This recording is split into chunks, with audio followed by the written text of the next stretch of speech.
നമ്മൾ മക്കൾ പറഞ്ഞത് RNA ഡിഫറൻസ് എന്ന് പറയുന്നത് ഒരു സെല്ലുലാർ ഡിഫൻസ് മെക്കാനിസം ആണ് അല്ലേ. എല്ലാ ഓർഗാനിസത്തിലും കാണുന്ന, എല്ലാ യൂക്കാരിയോട്ടിലും കാണുന്ന, ചില പ്രോകാരിയോട്ടിലും കാണുന്ന മെക്കാനിസം ആണ്. ഈ മെക്കാനിസം നമ്മൾ ചെയ്തത് നമ്മുടെ നെമറ്റോഡിന്റെ RNA ഡബിൾ സ്റ്റാൻഡേർഡ് ആക്കിയിട്ട് മാറ്റിയതല്ലേ അല്ലേ. ഡബിൾ സ്റ്റാൻഡേർഡ് RNA ആക്കിയിട്ട് മാറ്റി. ആ ഡബിൾ സ്റ്റാൻഡേർഡ് RNA ഉണ്ടാക്കുന്ന പ്രോട്ടീൻ മറ്റൊരു പ്രോട്ടീൻ ആയതുകൊണ്ട് ഫംഗ്ഷൻ ചെയ്തിട്ടില്ല, ആണ് പ്രശ്നം. റെഡി അല്ലേ. ആക്ച്വലി നമ്മൾ ഈ നെമറ്റോഡിന്റെ RNA നശിപ്പിച്ചായിരുന്നു, കൊന്നു കളഞ്ഞായിരുന്നു സെല്ലിനകത്ത് വെച്ചിട്ട്. നമ്മുടെ സെല്ലോ അല്ലെങ്കിൽ മറ്റുള്ള മെക്കാനിസം വഴി നമ്മൾ കൊന്നു കളഞ്ഞായിരുന്നു? ഇല്ല. സംഗതി ഇപ്പോഴും ബോഡിക്കകത്തന്നെ, പക്ഷെങ്കിൽ സിംഗിൾ സ്റ്റാൻഡേർഡ് എന്ന് പറഞ്ഞ ഫോമിലല്ല, പകരം അതിന്റെ ഫോമില് ഡബിൾ സ്റ്റാൻഡേർഡ് എന്ന് പറഞ്ഞ ഫോമില്. അപ്പൊ നമ്മൾ ചെയ്തത്രേ ഉള്ളൂ, ഇതിന്റെ ഫംഗ്ഷൻ നമ്മൾ സൈലന്റ് ചെയ്തു അല്ലേ. അതിന്റെ ഫംഗ്ഷൻ നമ്മൾ സൈലന്റ് ചെയ്തു. അങ്ങനെ സൈലന്റ് ചെയ്തത് കൊണ്ട് നമ്മൾ ഈ മെക്കാനിസത്തിന്, നമ്മുടെ RNA ഇന്റർഫറൻസ് എന്ന് പറയുന്ന മെക്കാനിസത്തിന് വിളിക്കുന്ന മറ്റൊരു പേരും കൂടി ഉണ്ട്. They are called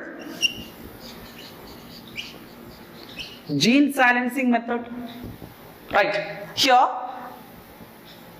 the mRNA translation of the nematode is silenced by producing a double stranded RNA. ഇനി ഈ ഡബിൾ സ്റ്റാൻഡേർഡ് RNA നമ്മൾ ഉണ്ടാക്കാൻ വേണ്ടി ഉപയോഗിച്ചത് എങ്ങനെയെന്നറിയോ? നമ്മുടെ nematode RNA double standard RNA ആക്കിയിട്ട് മാറ്റാൻ വേണ്ടി ഉപയോഗിച്ചത് എങ്ങനെയെന്നറിയോ? ഒരു നെമറ്റോഡിന്റെ കോംപ്ലിമെന്ററി ആയിട്ടുള്ള, നെമറ്റോഡിന്റെ ജീനിന് കോംപ്ലിമെന്ററി ആയിട്ടുള്ള ഒരു RNA നമ്മൾ, RNA ഓർ DNA നമ്മൾ ഒരു സെല്ലിൽ നിന്ന് ഐസൊലേറ്റ് ചെയ്യും. ഓക്കെ, നമ്മൾ ചെയ്യുന്നത് ഒരു വൈറസിൽ നിന്നും നെമറ്റോഡിന് കോംപ്ലിമെന്ററി ആയിട്ടുള്ള ജീനിനെ ഐസൊലേറ്റ് ചെയ്യും. ആ ജീനിനെ ആണ് നമ്മുടെ നെമറ്റോഡിന് കോംപ്ലിമെന്ററി ജീനായിട്ട് മാറ്റാൻ വേണ്ടി ഉപയോഗിക്കുന്നത്. റെഡി. ഒരു നെമറ്റോഡ് കോംപ്ലിമെന്ററി ജീൻ എടുത്തിട്ട് അതിൽ 2 സ്ട്രാൻഡ് ഉണ്ടാവും, 2 RNA സ്ട്രാൻഡ് ഉണ്ടാവും. ഒരു സ്ട്രാൻഡിനെ വിളിക്കുന്ന പേര് സെൻസ് RNA. മൊത്തം ഡീറ്റെയിൽ ആയിട്ട് പഠിക്കാനില്ല, എന്നാലും പറയാണ്. മറ്റൊരു സ്ട്രാൻഡിനെ വിളിക്കുന്ന പേര് ആന്റിസെൻസ് RNA. ആക്ച്വലി സെൻസ് RNA എന്ന് പറയുന്നത് എന്താണെന്നറിയോ? നമ്മൾ എടുത്തിരിക്കുന്നത് ഒരു DNA, ഡബിൾ സ്റ്റാൻഡേർഡ് DNA ആണെങ്കിൽ ആ double standard DNA 2 RNA strand synthesise ചെയ്യും. ഓക്കെ, ഇതിൽ സപ്പോസ് ഇത് നമ്മുടെ നെമറ്റോഡിന്റെ RNA കോംപ്ലിമെന്റ് ആയിട്ടുള്ള ഡബിൾ സ്റ്റാൻഡേർഡ് RNA അല്ലേ? നെമറ്റോഡിന്റെ RNA കോംപ്ലിമെന്റ് ആയിട്ടുള്ള ഡബിൾ സ്റ്റാൻഡേർഡ് RNA അല്ലേ? ഇതിൽ ഒരു സ്ട്രാൻഡ്, സപ്പോസ് നെമറ്റോഡിന്റെ RNA സീക്വൻസ് ഈ ഒരു സീക്വൻസ് ആണെന്ന് വിചാരിക്കാം, A to B ആണെന്ന് വിചാരിക്കാം. ഓക്കെ, അങ്ങനെയാണെങ്കിൽ ഇതിനകത്തുള്ള ഒരു സീക്വൻസും അതിനായിരിക്കൂലേ A to B ആയിരിക്കൂലേ? ഈ സ്ട്രാൻഡും ഈ സ്ട്രാൻഡും സെയിം ആണ്. നമ്മൾ ഇത് പുറത്തുനിന്ന് ഐഡന്റിഫൈ ചെയ്ത സ്ട്രാൻഡ് ആണ്, ഇത് നെമറ്റോഡിന്റെ സ്ട്രാൻഡ് ആണ്. ഇതും സെയിം അല്ലേ? ഇങ്ങനെ സെയിം ആയിട്ട് വരുന്ന സ്ട്രാൻഡിനെ വിളിക്കുന്ന പേര് സെൻസ്. ഇനി ഈ സ്ട്രാൻഡ് ഇത് B to A ആണ്, സോറി A to, ഇത് ഇവിടുന്ന് അങ്ങോട്ട് A to B. ഈ സ്ട്രാൻഡ് ഇതിന് കോംപ്ലിമെന്ററി ആയിരിക്കൂലേ? ഈ കോംപ്ലിമെന്ററി സ്ട്രാൻഡ് ഇതിന് കോംപ്ലിമെന്ററി ആണെങ്കിൽ ഇതിന് കോംപ്ലിമെന്ററി ആയിരിക്കൂലേ? ഇവിടെ കോംപ്ലിമെന്ററി ആണെങ്കിൽ ഇതിന് ഇവിടെയും കോംപ്ലിമെന്ററി ആയിരിക്കും. അങ്ങനെയാണെങ്കിൽ ആ സ്ട്രാൻഡിനെ വിളിക്കുന്ന പേരാണ് ആന്റിസെൻസ്. കൂടി കിട്ടിയ? ഓക്കെ, സെയിം സ്ട്രാൻഡ് ആണെങ്കിൽ സെൻസ് എന്ന് വിളിക്കും, കോംപ്ലിമെന്ററി സ്ട്രാൻഡ് ആണെങ്കിൽ ആന്റിസെൻസ് എന്ന് വിളിക്കും. ഇവിടെ നമ്മൾ യൂസ് ചെയ്യുന്നത് ഈ ആന്റിസെൻസ് എന്ന് പറയുന്ന സ്ട്രാൻഡാണ്. ആന്റിസെൻസ് സ്ട്രാൻഡ് ആണ് നമ്മുടെ നെമറ്റോഡിന്റെ RNA ഡബിൾ സ്റ്റാൻഡേർഡ് ആക്കിയിട്ട് മാറ്റുന്നത്. അതുകൊണ്ട് ഈ മെത്തേഡിനെ നമ്മൾ ആന്റിസെൻസ് RNA ടെക്നോളജി എന്ന് വിളിക്കും. ആന്റിസെൻസ് RNA ടെക്നോളജി എന്നും വിളിക്കാറുണ്ട്. ആരെ? RNA ഇന്റർഫറൻസിന്. ഇപ്പൊ 2 പേരുണ്ട്, ഒന്ന് ആന്റിസെൻസ് RNA ടെക്നോളജി, മറ്റൊന്ന് gene silencing. Okay, it is a type of gene silencing in which the mRNA translation of nematode is prevented by producing a double stranded RNA. എന്ന് മാത്രമേ നമ്മുടെ ടെക്സ്റ്റിനകത്ത് പഠിക്കാൻ ഉള്ളൂ. ഓക്കെ, ഇവിടെ നമ്മൾ ക്രാഷ് എടുക്കുന്ന സമയത്ത് അല്ലെങ്കിൽ എൻട്രൻസ് വർക്ക്ഷോപ്പിന്റെ സമയത്ത് RNA ഇന്റർഫറൻസിന്റെ സ്റ്റെപ്സ് കംപ്ലീറ്റ് ആയിട്ട് പറഞ്ഞു തരും. ക്ലിയർലി? കുറച്ച് കൂടുതൽ പറയാനുണ്ട്. ഓക്കെ, ഇപ്പോൾ നമ്മൾ പഠിച്ചത് application of biotechnology in agriculture. അപ്പോൾ നമ്മൾ പറഞ്ഞ എവിടെയൊക്കെ നമ്മൾ ബയോടെക്നോളജി അപ്ലൈ ചെയ്യുന്നത്? Agriculture field, medical field, health care, development of GMO. Okay, പിന്നെ നമ്മൾ പഠിച്ചത് research areas. What are the major research areas? Provide the best catalyst in the form of GMO, create optimum conditions for the GMOs to act, then downstream processing. When നമ്മൾ പഠിച്ചത് what are the objectives of biotechnology in agriculture? First one, made crops more tolerant to abiotic stresses, reduced dependence on chemical pesticides, reduced reliance on chemical pesticides, then reduced post-harvest losses, then increased efficiency of mineral usage by the plants, and the last one, enhanced the nutritional value of the food crops. So, what is the advantage of biotechnology in agriculture? Before introducing biotechnology in agriculture, there depends natural organic farming and agrochemical based farming. Natural farming or organic farming can provide quality but low quantity. Agrochemical based farming, quantity but low quality. Biotechnology can produce both quality and quantity. Our first product, agriculture field first product, BT cotton. First product is the most popular product, that is BT cotton. The first transgenic product, tobacco. Okay, for the first product, BT cotton. It is an insect-resistant transgenic plant. They have a foreign gene, cry gene, obtained from a bacterium Bacillus thuringiensis, which selectively kills the insects because they produced as an inactive toxin called protoxin. They are active in alkaline pH. They get alkaline pH from the midgut of insects. From there, the protoxin converted into active toxin, which makes the pores. Through these pores, water and body fluids enters into the cell, and finally the insects burst open. There are several types of cry genes: cry 1AB, 2AB, cry 1AC.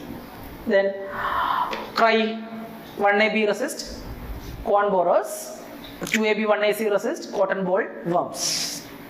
Then we പഠിച്ചത് tobacco ആണ്. Tobacco എന്ന് പറഞ്ഞാൽ pest resistant plant ആണ്. They can resist the pest Melodicum incognitia. It's a type of nematode or soil-borne microbe which causes root knot disease.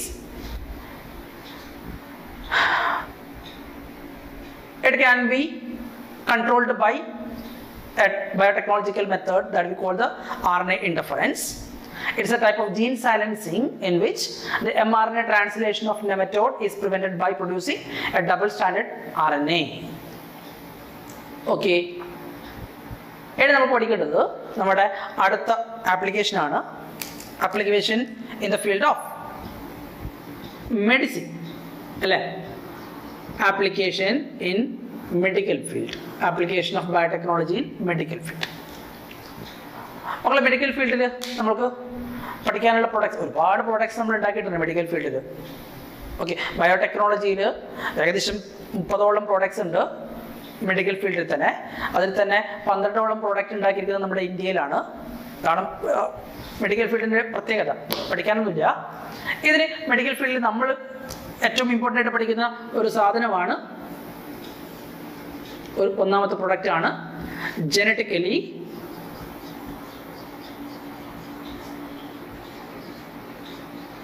engineered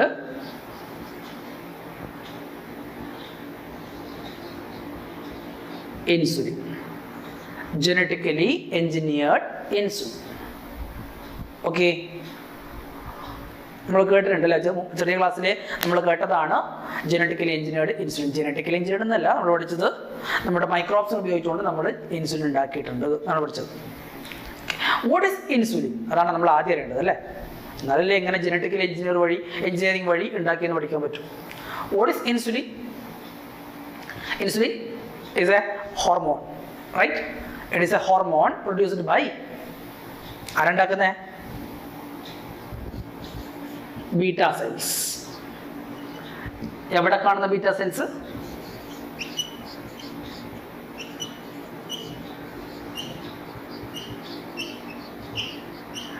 Islets of Langerhans beta cells. Where are islets of Langerhans? Pancreas. Okay.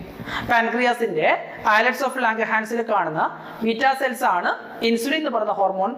That's why we beta cells are matricellum. സെല്ലിന്റെ പേര് alpha cell.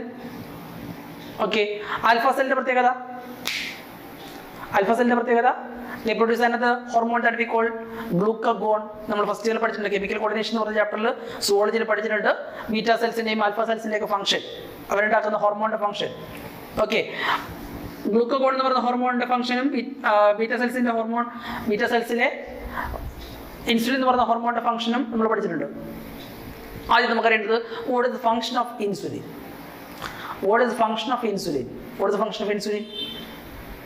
ഇൻസുലിന്റെ function വെച്ച് നമ്മൾ ആദ്യം പറഞ്ഞറിയോ, it convert glucose into glycogen. അങ്ങനെയല്ല പറയേണ്ടത്, it convert excess glucose into glycogen. അല്ലേ, normally നമ്മുടെ ബ്ലഡിനകത്ത് ഷുഗർ ലെവല് മെയിൻറ്റെയിൻ ചെയ്യണ്ടേ? നമ്മുടെ നോർമൽ ബ്ലഡിനകത്തുള്ള ഷുഗർ ലെവൽ എന്ന് പറഞ്ഞാൽ നമ്മൾ പഠിച്ചിട്ടുണ്ട് 70 to 110 ആണ് അല്ലേ. 70 to 110 മില്ലിഗ്രാം പെർ ലിറ്റർ ആണ് നമ്മുടെ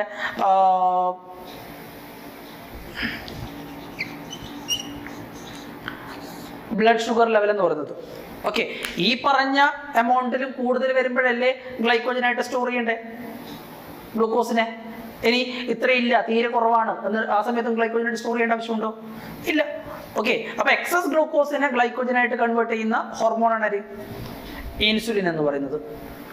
ഓക്കെ, ഇനി നമ്മുടെ ബോഡിക്കകത്ത് എപ്പോഴെങ്കിലും ഇൻസുലിന് ഡെഫിഷ്യൻസി ഉണ്ടായിക്കഴിഞ്ഞാൽ, ഗ്ലൂക്കോസിന് ഡെഫിഷ്യൻസി ഉണ്ടായിക്കഴിഞ്ഞാൽ, ഗ്ലൂക്കോസ് കുറവാണെങ്കിൽ നമ്മൾ ഈ സ്റ്റോർ ചെയ്യുന്ന ഗ്ലൂക്കോസിനെ ഗ്ലൈക്കോജനായിട്ട് സ്റ്റോർ ചെയ്തിട്ടുള്ള ഈ ഗ്ലൈക്കോജനെ വീണ്ടും നമ്മുടെ ഗ്ലൂക്കോഗോൺ എന്ന് പറയുന്ന ഹോർമോൺ ഗ്ലൂക്കോസ് ആയിട്ട് മാറ്റും. ഗ്ലൈക്കോജനെ ഗ്ലൂക്കോസ് ആക്കിയിട്ട് മാറ്റുന്ന ഹോർമോണാണ് ഗ്ലൂക്കോഗോൺ. എവിടെ ഉണ്ടാവുന്ന ഗ്ലൂക്കോഗോൺ? ആൽഫ സെല്ലില്. ഇവർ രണ്ടുപേരും ചേർന്നിട്ടാണ് ബ്ലഡിൽ ഷുഗർ ലെവൽ മെയിൻറ്റെയിൻ ചെയ്യുന്നത്. ഓക്കെ, സപ്പോസ് നമ്മുടെ ബീറ്റാ സെൽസിന് വല്ല കുഴപ്പമുണ്ടെന്ന് വിചാരിക്കുക, അങ്ങനെ കുഴപ്പമുണ്ടെങ്കിൽ നമ്മുടെ ബോഡിക്കകത്തുള്ള ഗ്ലൂക്കോസിനെ എന്തായിട്ട് കൺവേർട്ട് ചെയ്യാൻ വേണ്ടി പറ്റില്ല? ഗ്ലൈക്കോജനായിട്ട് കൺവേർട്ട് ചെയ്യാൻ വേണ്ടി പറ്റില്ല. ഗ്ലൈക്കോജനായിട്ട് കൺവേർട്ട് ചെയ്തില്ല എങ്കിൽ ആ ഗ്ലൂക്കോസ് ഡയറക്റ്റ് ആയിട്ട് നമ്മുടെ ബ്ലഡിനകത്ത് പോകും അല്ലേ. അങ്ങനെയാണെങ്കിൽ ബ്ലഡിനകത്ത് ഷുഗർ ലെവൽ കൂടും. ഇങ്ങനെ ഷുഗർ ലെവൽ കൂടുന്ന ഒരു രോഗമാണ്, ആ രോഗത്തിന് വിളിക്കുന്ന പേരാണ് തോന്നുന്നു, that disease is known as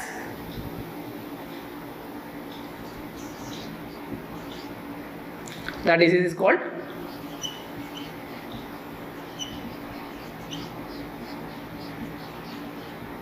diabetes mellitus അല്ലേ.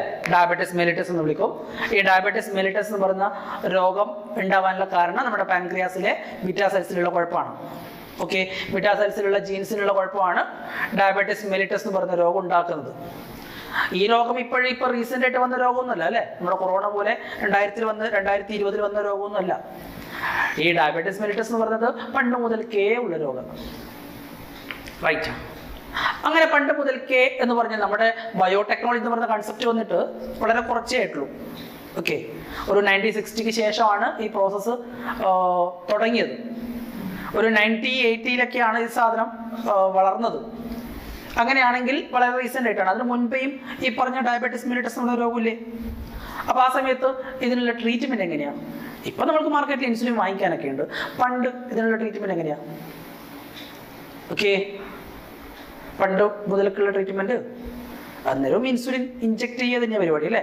ഇൻസുലിൻ എപ്പോഴും ഇൻസുലിൻ്റെ ഡെഫിഷ്യൻസി ഉണ്ടെങ്കിൽ നമ്മൾ ചെയ്യുന്ന ഒരു ട്രീറ്റ്മെന്റ് ആണ് ഇൻസുലിൻ ഇഞ്ചെക്ഷൻ.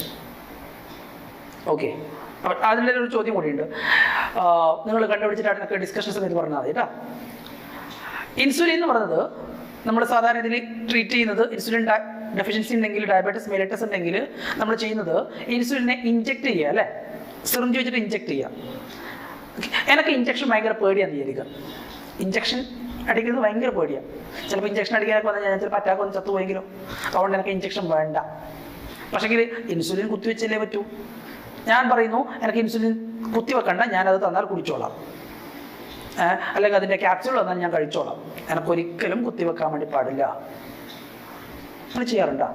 ഇൻസുലിൻ എന്ന് പറയുന്ന ഒരു ഹോർമോണിനെ നമ്മൾ ഓറലി കൺസ്യൂം ചെയ്യാറുണ്ടോ മെഡിസിനായിട്ട്? അങ്ങനെ കൺസ്യൂം ചെയ്യുന്നില്ല എങ്കിൽ എന്തുകൊണ്ട്? ഓക്കെ, പറഞ്ഞുതരൂലേ? എന്തുകൊണ്ട് ഇൻസുലിൻ എന്ന് പറയുന്ന ഹോർമോണിനെ നമ്മൾ ഓറലി കൺസ്യൂം ചെയ്യുന്നില്ല, എന്തുകൊണ്ട് ഇഞ്ചെക്ട് ചെയ്യുന്നു? ഉത്തരം ഡിസ്കഷൻ സമയത്ത് ഓർത്ത് പറഞ്ഞു തരണം, മറന്നു പോകാൻ വേണ്ടി പാടില്ല, ഓർത്ത് പറഞ്ഞു തരണം. ഓക്കെ, ഇനി നമ്മുടെ ചോദ്യം, പണ്ട് മുതൽക്കേ ഈ ഡയബറ്റിസ് മെലിറ്റസ് എന്ന് പറഞ്ഞ രോഗമുണ്ട്, അതിനെ എങ്ങനെ നമ്മൾ ട്രീറ്റ് ചെയ്തിരുന്നു? ആ സമയത്തും ഇൻസുലിൻ ഇഞ്ചക്ഷൻ ആണ്, പക്ഷെങ്കിൽ നമ്മളിപ്പോൾ ഉണ്ടാക്കിയ പോലെ ജനറ്റിക്കലി എഞ്ചിനീയർഡ് ഇൻസുലിൻ ഉപയോഗിച്ചുകൊണ്ടല്ല. പണ്ട് നമ്മൾ ഇൻസുലിൻ എടുത്തിരുന്നത് ആനിമൽസ് എന്നാണ്. ഓക്കെ, സ്ലോട്ടേഡ് ആനിമൽസ് എന്നാണ് എന്ത് എക്സ്ട്രാക്ട് ചെയ്തത്? സ്ലോട്ടേഡ് ആനിമൽസ് എന്നാണ് എന്ത് എക്സ്ട്രാക്ട് ചെയ്തത്? ഇൻസുലിൻ. ആനിമൽ ഇൻസുലിൻ ആണ് നമ്മൾ യൂസ് ചെയ്തുകൊണ്ടിരുന്നത് അല്ലേ? സ്ലോട്ടേഡ് ആനിമൽസ് മീൻസ് നമ്മുടെ അറവ് മാടുകൾ എന്ന് പറയും, നമ്മുടെ മീറ്റിന്റെ ആവശ്യത്തിന് വേണ്ടിയിട്ട് കൊല്ലുന്ന ആനിമൽസ് ഇല്ലേ? ബഫലോസ്, കൗ, പിഗ്സ്, ഇങ്ങനെയുള്ള കാറ്റിൽസ് നിന്നാണ് നമ്മൾ എന്ത് എക്സ്ട്രാക്ട് ചെയ്തുകൊണ്ടിരുന്നത്? Animal insulin. ഓക്കെ, പക്ഷേ ഈ ആനിമൽ ഇൻസുലിൻ ഒരുപാട് പ്രശ്നങ്ങളുണ്ട് അല്ലേ? ആനിമൽ ഇൻസുലിൻ എന്ന് പറയുന്ന ഹോർമോണിന്റെ പ്രത്യേകത, sometimes they cause allergy. Animal insulin, അതാണ് ആനിമൽ ഇൻസുലിന്റെ demerit, they cause allergy. Okay, എന്തുകൊണ്ടാണ് ആനിമൽ ഇൻസുലിൻ ചില പേഷ്യന്റിന് ചില സമയത്ത് അലർജി ഉണ്ടാക്കുന്നത് എന്നറിയണ്ടേ? Why the animal insulin cause allergy? Why the animal insulin cause allergy?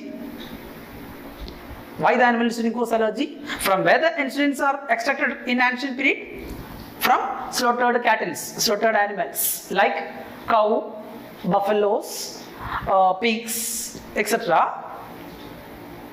Sometimes they cause, sometimes the animal insulin cause allergy. Why they cause allergy? എന്തുകൊണ്ടാണെന്നറിയോ മക്കളെ? ഇൻസുലിൻ്റെ structure നോക്കുകയാണെങ്കിൽ, ഇൻസുലിൻ്റെ structure നോക്കുകയാണെങ്കിൽ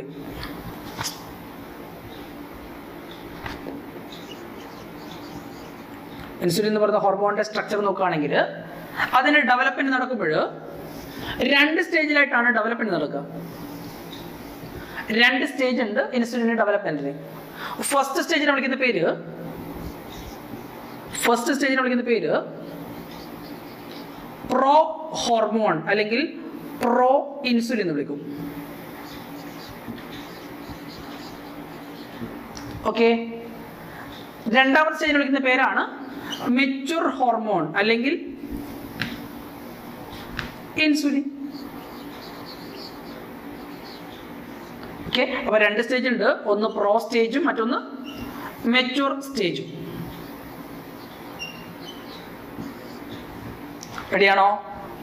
first stage pro hormone, second stage mature hormone. ഇതാണ് ഇൻസുലിന്റെ 2 development stage. അപ്പോൾ insulin പാൻക്രിയാസിലുള്ള beta cells insulin develop ചെയ്യാൻ വേണ്ടി തുടങ്ങുകയാണ്. ഇൻസുലിന്റെ ഫസ്റ്റ് സ്റ്റേജ് ആണ് പ്രോ ഹോർമോൺ. നമ്മൾ പ്രോ ഹോർമോണിന്റെ സ്ട്രക്ചർ നോക്കിക്കഴിഞ്ഞാൽ പ്രോ ഹോർമോണിൽ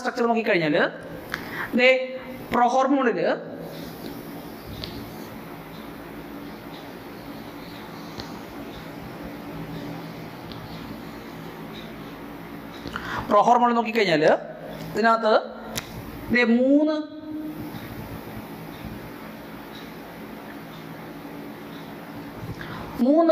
ചെയിൻ ഉണ്ട്. ഇതൊരു ചെയിൻ എ, ഇത് മറ്റൊരു ചെയിൻ, ഇത് നമ്മൾ ഇതിന്റെ പേര് ചെയിൻ ബി.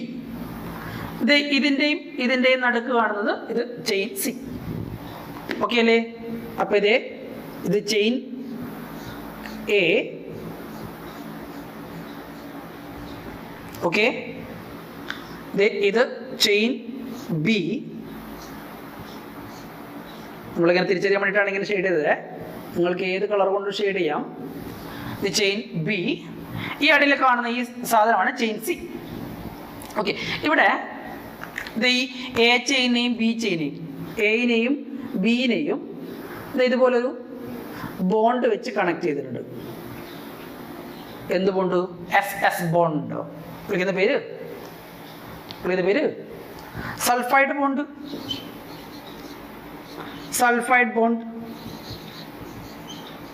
എത്ര സൾഫൈഡ് ബോണ്ട്? 2. നമ്മൾ വിളിക്കും disulphide bond. Ready? 2 sulphur bond വെച്ചിട്ട് ആരെ കണക്ട് ചെയ്തിട്ടുണ്ട്? Chain A, chain B. ഈ ചെയിൻ എന്ന് പറയുന്നത് പോളിപെപ്റ്റൈഡ് കൊണ്ട് ഉണ്ടാക്കിയിട്ടുള്ള ചെയിനാണ്. പോളിപെപ്റ്റൈഡ് കൊണ്ട് ഉണ്ടാക്കിയിട്ടുള്ള അമിനോ ആസിഡ്സ് കൊണ്ട് ഉണ്ടാക്കിയിട്ടുള്ള ചെയിനാണ് കേട്ടോ. പോളിപെപ്റ്റൈഡ് ചെയിനാണ്. നമ്മൾ പറഞ്ഞത് പ്രോഹോർമോണിൽ 3 പോളിപെപ്റ്റൈഡ് ചെയിൻ ഉണ്ട് അല്ലേ? Chain A, polypeptide chain B, polypeptide chain C. Here A and B are connected by disulfide bond. Here chain C is an extra stretch between A and B. An extra എന്ന് വിളിക്കാനുള്ള കാരണം ഈ hormone mature ആകുമ്പോൾ ഇത് development അല്ലേ, ഇത് first stage. ഇനി ഇത് മെച്യൂർ ആകുമ്പോൾ ഈ സി ചെയിൻ റിമൂവ് ചെയ്താൽ പിന്നെ ആര് മാത്രമേ ഉള്ളൂ? എയും ബിയും മാത്രം. ഓക്കെ, ഇത് ചെയിൻ എ,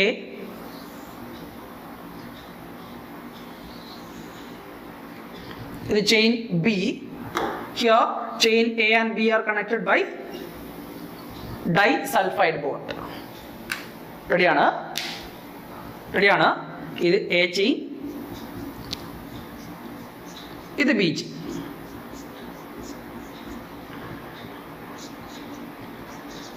ഓക്കെ, അപ്പോൾ ഹോർമോൺ മെച്യൂർ ആകുമ്പോൾ എത്ര ചെയിൻ മാത്രമേ ഉള്ളൂ? 2 പോളിപെപ്റ്റൈഡ് ചെയിൻ. റെഡി? ഈ 2 പോളിപെപ്റ്റൈഡ് ചെയിനുള്ള ഹോർമോണാണ് മെച്യൂർ ആയിട്ടുള്ള ഹോർമോൺ, അല്ലെങ്കിൽ ഇൻസുലിൻ എന്ന് പറയുന്ന സാധനം. സപ്പോസ് നമ്മൾ എക്സ്ട്രാക്ട് ചെയ്യുന്നത് പ്രോ ഇൻസുലിൻ ആണെങ്കിൽ അതിനകത്ത് ഒരു സി എന്ന് പറയുന്ന ചെയിൻ ഇല്ലേ, എക്സ്ട്രാ ചെയിൻ ഇല്ലേ? ഈ ചെയിൻ ആയിരിക്കും എന്തുണ്ടാക്കുന്നത്? അലർജി ഉണ്ടാക്കുന്നത്. നോക്കുക മക്കളെ, അത് കുറച്ചും കൂടി ഡീറ്റെയിൽ ആയിട്ട് പറഞ്ഞാൽ നമുക്ക് അങ്ങനെ പഠിക്കാനില്ല, എന്നാലും കേട്ടോ. ഇവിടെ ചെയിൻ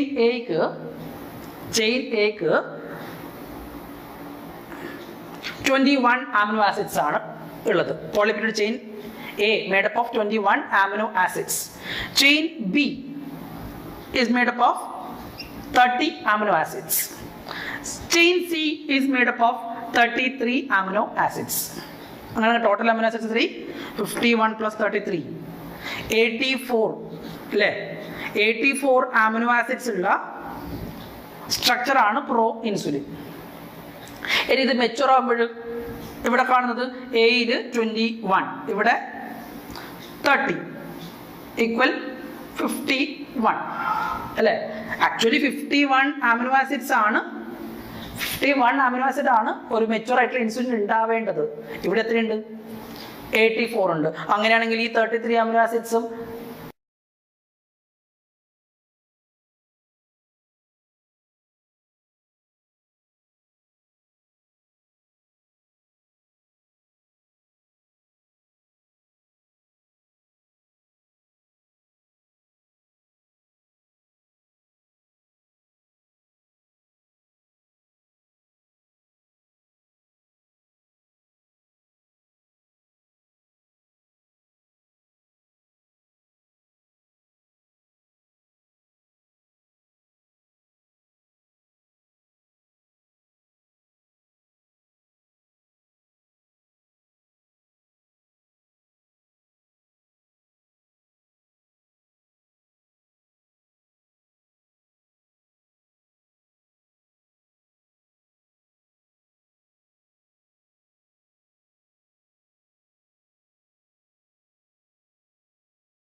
ഓക്കെ. അപ്പോൾ നമ്മൾ പറഞ്ഞത് ഇൻസുലിന് 2 സ്റ്റേജ് ഉണ്ട്, പ്രോ ഹോർമോണും മെച്യൂർ ഹോർമോണും അല്ലേ? പ്രോ ഇൻസുലിനും മെച്യൂർ ഇൻസുലിനും. മക്കളെ നമ്മുടെ പ്രശ്നം തീർന്നിട്ടില്ല. നമ്മുടെ പ്രശ്നം നോക്കിയേ, നമ്മൾ ആനിമൽസിന് എടുക്കുന്നത് ഏത് സമയത്തും ആനിമൽ എടുക്കുന്നത് പ്രോ ഇൻസുലിൻ ആണെങ്കിൽ നമുക്ക് അതിനെ കട്ട് ചെയ്തിട്ട് മെച്ചുവറായിട്ട് മാറ്റാനൊന്നും പറ്റില്ല അല്ലേ? അപ്പം പിന്നെ നമ്മൾ എങ്ങനെയാണ് ഈ പറഞ്ഞ ഇൻസുലിനെ ഡെവലപ്പ് ചെയ്യുക? അതായത് നമ്മുടെ മുന്നിലുള്ള ഒരു പ്രശ്നം. ഓക്കെ, ഈ പ്രശ്നം സോൾവ് ചെയ്തുകൊണ്ട് ഒരു അമേരിക്കൻ കമ്പനിയുടെ പേര്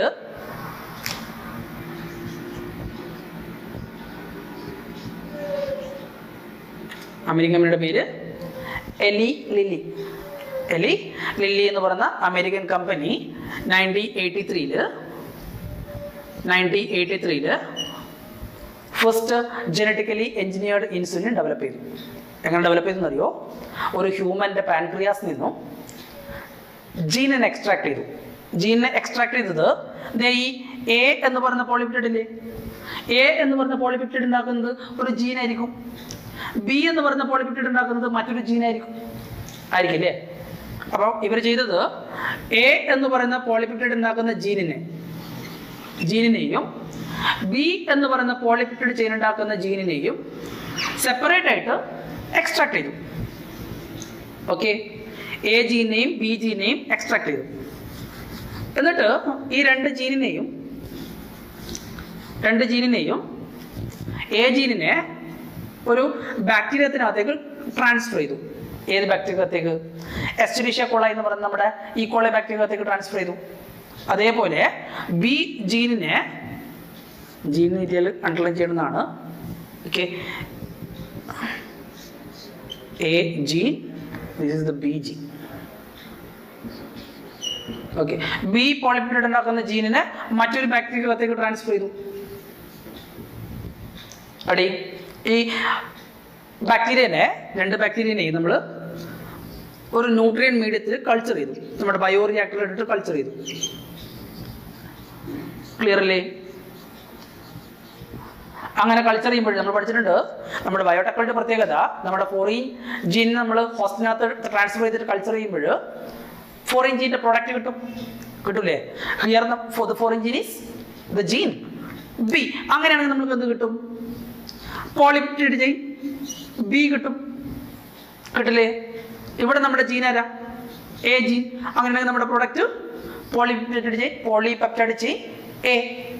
അപ്പോൾ നമ്മുടെ പ്രോഡക്റ്റ് കിട്ടിയത്, ഇപ്പോൾ കിട്ടിയിരിക്കുന്ന product polypeptide chain A and polypeptide chain B separately. ഇനി മക്കളെ, ഈ രണ്ട് ജീനെയും ഒരു ഡൈസൾഫൈഡ് ബോണ്ട് വെച്ച് കണക്ട് ചെയ്താൽ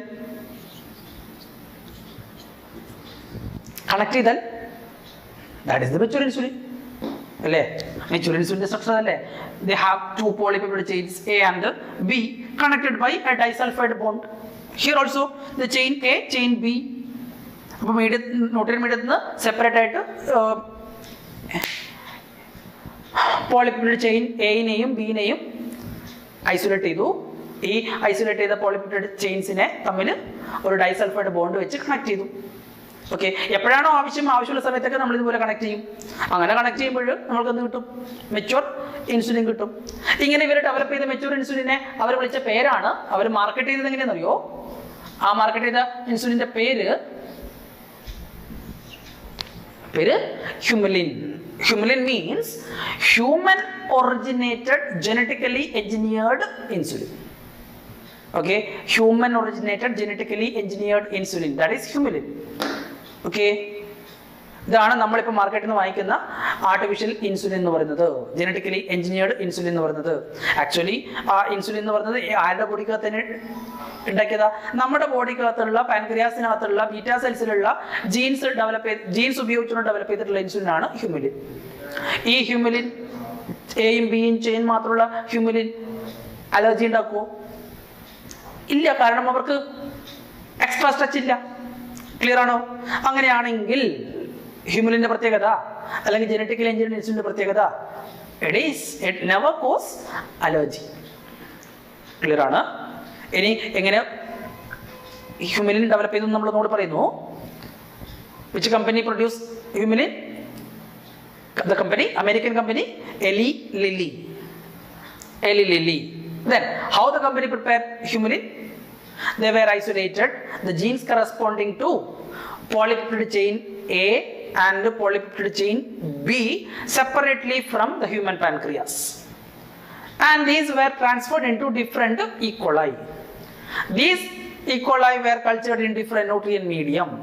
From the medium, they were isolated, the polypeptide chain A and the polypeptide chain B separately. When needed, these two polypeptide chains were connected by a disulfide bond and marketed in the name of humulin. Ready? Within the advantage, it never causes allergy. Genetically engineered insulin. Genetically engineered insulin. Example ചോദിക്കാറുണ്ട്, which American company produce humulin? Sorry, which American company produce insulin? നമുക്ക് ആ humulin എന്ന് പറയുന്ന പേര് പഠിക്കാനില്ല. Which company produce insulin? That is Eli Lilly, an American company. Eli Lilly. Clearly? അപ്പോൾ നമ്മുടെ medical ഫീൽഡിലെ first product ആണ് ഇൻസുലിൻ. ഇപ്പോൾ നമ്മൾ ഇൻസുലിൻ ഒന്നുകൂടി പറയുന്നു. Insulin is a hormone produced by the beta cells of islets of Langerhans of the pancreas.